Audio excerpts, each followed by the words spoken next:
If civil war comes, and I do think it is imminent, you're quite right. It will for us be the price of freedom. People will say, but you were leading the first one. Yes, I led the first one. And I will say to everyone, I led proudly the first one. I don't think a second one is necessary. Welcome to the Life and Times of Chukwuemeka Odumegwu Ojukwu. He was born on the 4th of November 1933 in Zungeru, Nigeria, and died on November 26, 2011 in London, England. He was a Nigerian military leader and politician who was head of the secessionist state of Biafra during the Nigerian Civil War. Ojukwu was the son of a successful Igbo businessman. After graduating from the University of Oxford in 1955, he returned to Nigeria to serve as an administrative officer. After 2 years, however, he joined the army and was rapidly promoted thereafter. In January 1966, a group of largely Igbo junior army officers overthrew Nigeria's civilian government, but then were forced to hand power to the highest-ranking military officer, Major General T.U. Johnson Agui-Ronse, also an Igbo. He appointed Lieutenant Colonel Ojukwu as military governor of the mostly Igbo eastern region. However, Hausa and Yoruba army officers from the northern and western regions feared a government dominated by the Igbo, and in July of 1966, northern officers staged a successful counter-coup in which Lieutenant Colonel Yakubu Gowon was installed as the new head of state. Under Gowon's rule, Ojukwu retained his command of the eastern region. Meanwhile, the rising tide of feeling against the Igbo in the northern region led to a large-scale massacre of Igbos by northerners in May to September 1966. The eastern region felt increasingly alienated from the federal military government under Gowon. Ojukwu's main proposal to end the ethnic strife was a significant devolution of power to the regions. The federal government initially agreed to this solution at a conference in January of 1967, but then rejected it soon afterwards. Ojukwu responded in March to April 1967 by separating the Eastern Region Government administration and revenues from those of the federal government. Mounting secessionist pressures from his fellow Igbo finally compelled Ojukwu on May 30, 1967 to declare the Eastern Region an independent sovereign state as the Republic of Biafra. Federal troops soon afterwards invaded Biafra and civil war broke out in July 1967. Ojukwu led Biafra's unsuccessful struggle to survive as an independent state throughout the civil war, and on the eve of Biafra's surrender in 1970, he fled to Côte d'Ivoire, where he was granted asylum. Ojukwu remained in exile until 1982, when he was pardoned and returned to Nigeria. He joined the National Party of Nigeria (NPN) in January 1983 and subsequently attempted to re-enter politics. His bid for the Senate representing the state of Anambra was unsuccessful. He was detained for 10 months following a coup that brought Muhammadu Buhari to power at the end of 1983. In 1993, he once again joined a political party, this time the Social Democratic Party (SDP), but he was disqualified from running for president. A member of the Constitutional Conference in 1993 and again from 1994 to 1995, he, along with other former Nigerian leaders, was consulted in 1998 by Abdulsalam Abubakar, the military head of state, as Nigeria once again began the process of converting from military to civilian rule. In 2003, Ojukwu, representing a new political party that he helped form, the All Progressives Grand Alliance, unsuccessfully ran for president. He ran again in 2007, but was defeated by the ruling party's candidate, Umaru Yar'Adua, in an election that was strongly criticized by international observers as being marred by voting irregularities. Ojukwu had several honors and titles bestowed upon him during his life, including the honorary chieftaincy title of Ikemba of Nnewi.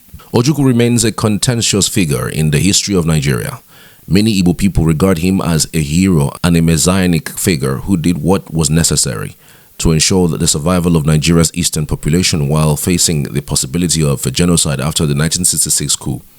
Other Nigerians have deemed Biafra's secession unnecessary, blaming Ojukwu for the events of the war and accusing him of oppressing Biafra's non-Igbo ethnic minorities. Chukwuemeka Odumegwu Ojukwu was born on 4th of November 1933 at Zungeru in northern Nigeria to Sir Louis Odumegwu Ojukwu, an Igbo businessman from present-day Nnewi, Anambra State in southeastern Nigeria. Sir Louis was in the transport business. He took advantage of the business boom during World War II to become the richest man in Nigeria. He began his educational career in Lagos, southwestern Nigeria. Emeka Ojukwu started his secondary school education at CMS Grammar School, Lagos, aged 10 in 1943. He later transferred to King's College, Lagos in 1944, where he was involved in a controversy leading to his brief imprisonment for assaulting a British teacher who put down a student strike action that he was a part of. This event generated widespread coverage in local newspapers.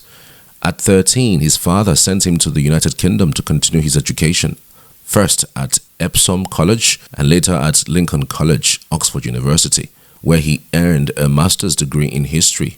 He returned to colonial Nigeria in 1956. He was a Roman Catholic. Ojukwu joined the civil service in eastern Nigeria as an administrative officer at Udi in present-day Enugu State. In 1957, after 2 years of working with the colonial civil service and seeking to break away from his father's influence over his civil service career, he left and joined the military, initially enlisted as a non-commissioned officer in Zaria. Ojukwu's decision to enlist as an NCO was forced by his father's Sir Louis, pulling off political strings with the then Governor General of Nigeria, John Macpherson, to prevent Emeka from getting an officer cadetship. Sir Louis and Governor General Macpherson believed Emeka would not stick to the grueling NCO schedule. However, Emeka persevered. After an incident in which Ojukwu corrected a drill sergeant's mispronunciation of the safety catch of the Lee Enfield's 303 rifle, the British depot commander recommended Emeka for an officer's commission. From Zaria, Emeka proceeded first to the Royal West African Frontier Force training school in Teshi, Ghana, and next to Eaton Hall, where he received his commission in March of 1958 as a second lieutenant. He was one of the first and few university graduates to receive an army commission. He later attended infantry school in Warminster, the small arms school in Hythe. Upon completion of further military training, he was assigned to the Army's 5th Battalion in Kaduna. At that time, the Nigerian military forces had 250 officers and only 15 were Nigerians. There were 6,400 other ranks, of which 336 were British. After serving in the United Nations peacekeeping force in the Congo, under Major General Johnson Thomas Agui-Ironsi, Ojukwu was promoted to Lieutenant Colonel in 1964 and posted to Kano, where he was in charge of the 5th Battalion of the Nigerian military. Lieutenant Colonel Ojukwu was in Kano, northern Nigeria, when Major Patrick Chukwunna Nkaduna Nzogo, on 15th of January 1966, executed and announced the bloody military coup in Kaduna, also in northern Nigeria. It is to Ojukwu's credit that the coup lost much steam in the north, where it had succeeded. Lieutenant Colonel Odumegwu Ojukwu supported the forces loyal to the Supreme Commander of the Nigerian Armed Forces, Major General Agui-Ironsi. Major Nzogu was in control of Kaduna, but the coup had failed in other parts of the country. Agui-Ironsi took over the leadership of the country and thus became the first military head of state. On Monday, 17 January 1966, he appointed military governors for the 4 regions. Lieutenant Colonel Odumegwu Ojukwu was appointed military governor of the Eastern region. Others were Lieutenant Colonels Hassan Usman Katsina, North, Francis Adekunle Fajuri, West, and David Abode Ejo, Midwest. These men formed the Supreme Military Council with Brigadier B.A.O. Ogundipe, Chief of Staff, Supreme Headquarters, Lieutenant Colonel Yakubu Gowon, Chief of Staff, Army Headquarters, Commodore G.E.A. Way, Head of Nigerian Navy, Lieutenant Colonel George T. Kurubo, Head of Air Force, Colonel Shitu Alao. By 29th of May, the 1966 anti-Igbo pogrom started. This presented problems for Ojukwu, as he did everything in his power to prevent reprisals and even encouraged people to return, as assurances for their safety had been given by his supposed colleagues up north and out west. 29th of July 1966, a group of officers, including Majors Murtala Mohammed, Theophilus Yakubu Janjuma, and Martin Adamu, led the majority of northern soldiers in a mutiny that later developed into a counter-coup or July remarch. The coup failed in the southeastern part of the country, where Ojukwu was the military governor, due to the efforts of the brigade commander and hesitation of northern officers stationed in the region, partly due to the mutiny leaders in the east being northern whilst being surrounded by a large eastern population. The Supreme Commander General Agui Ironsi and his host Colonel Fajiri were abducted and killed in Ibadan. On acknowledging Ironsi's death, Ojukwu insisted that the military hierarchy be preserved. The most senior army officer after Ironsi was Brigadier Babafemi Ogundipe. However, the leaders of the counter-coup insisted that Lieutenant Colonel Yakubu Gowon be made head of state, although both Gowon and Ojukwu were of the same rank in the Nigerian army. Ogundipe could not muster enough force in Lagos to establish his authority as soldiers' guard battalion available to him were under Joseph Nanven Garba, who was part of the coup. This realization led Ogundipe to opt out. Ojukwu's insistence could not be enforced by Ogundipe unless the coup plotters agreed, which they did not. The fallout from this led to the standoff between Ojukwu and Gowon, leading to the sequence of events that resulted in the Nigerian Civil War. In January 1967, the Nigerian military leadership went to Abuja, Ghana, for a peace conference hosted by General Joseph Ankara. The implementation of the agreements reached by Aburi fell apart upon the leadership's return to Nigeria, and on May 30, 1967, as a result of this, Colonel Ojukwu declared Eastern Nigeria a sovereign state to be known as Biafra. On the 6th of July 1967, Gowon declared war and attacked Biafra. In addition to the Aburi Accords that tried to avoid the war, there was also the Niamey Peace Conference under President Hamani Duori, 1968, and the OAU-sponsored Addis Ababa Conference of 1968 under the chairmanship of the Emperor Haile Selassie. This was the final effort by Generals Ojukwu and Gowon to settle the conflict via diplomacy. During the war in 1967, some members of the July 1966 alleged coup plot and Major Victor Banjo were executed for treason with the approval of Ojukwu, the Biafran Supreme Commander. Major Efajuna was one of those executed. The defendants had argued that they sought a negotiated ceasefire with the federal government and were not guilty of treason. After 2.5 years of fighting and starvation, a hole appeared in the Biafran front lines, and the Nigerian military exploited this as it became obvious that the war was lost. Ojukwu was convinced to leave the country to avoid assassination. On 9th of January 1970, he handed over power to his second-in-command, Chief of General Staff Major General Philip Effiong, and left for Ivory Coast, where President Felix Houphouët-Boigny, who had recognized Biafra on 14th of May 1968, granted him political asylum. On the 26th of November 2011, Ikemba Odumegwu Ojukwu died in the United Kingdom after a brief illness, aged 78.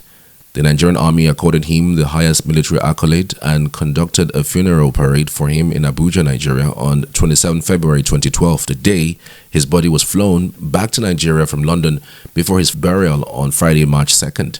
He was buried in a newly built mausoleum in his compound at Nnewi. Before his final interment, he had an elaborate week-long funeral ceremony in Nigeria alongside Chief Obafemi Awolowo, whereby his body was carried around the 5 eastern states, Imo, Abia, Enugu, Ebonyi, Anambra, including the nation's capital, Abuja. Memorial services and public events were also held in his honor in several places across Nigeria, including Lagos and Niger State, his birthplace, and as far away as Dallas, Texas, United States. His funeral was attended by President Goodluck Jonathan of Nigeria and ex-President Jerry Rawlings of Ghana, among other personalities. And this is the Live and Time of Ikemba Odumegwu Ojukwu. Example of public accountability, probity, and good governance, and a fervent advocate of justice.